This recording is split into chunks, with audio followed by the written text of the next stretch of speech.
Organisation for the recognition of Bangla কেন্দ্রীয় কমিটির সভা অনুষ্ঠিত হয়েছে বার্মিংহামে।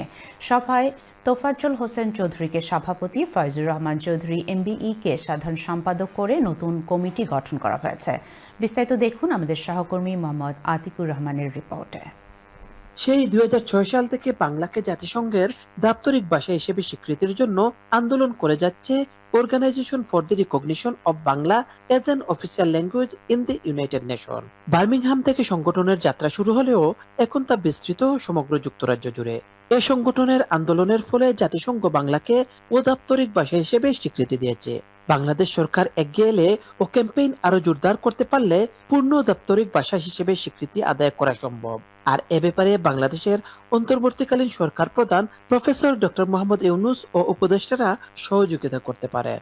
মঙ্গলবার বার্মিংহামের মাল্টিপারপাস সেন্টারে সংগঠনের সহসভাপতি কে এম আবু তাহের চৌধুরীর সভাপতিত্বে ও সাধারণ সম্পাদক তোফাজ্জল হোসেন চৌধুরীর পরিচালনায় সভায় বক্তব্য রাখেন Syed Abdul Kaiyum Kaisar, Abu Taher Chowdhury MB, M A Latif JP, Fazlur Rahman Chowdhury MB, Kamrul Hasan Chunu, Arjumiya MB, doctor Mohammad Abdul Khalik সহ আরো অনেকে। সভার শুরুতেই সংগঠনের প্রতিষ্ঠাতা সভাপতি ডক্টর তোজাম্মেল টনি হক এমবির মৃত্যুতে গভীর শোক প্রকাশ করা হয়।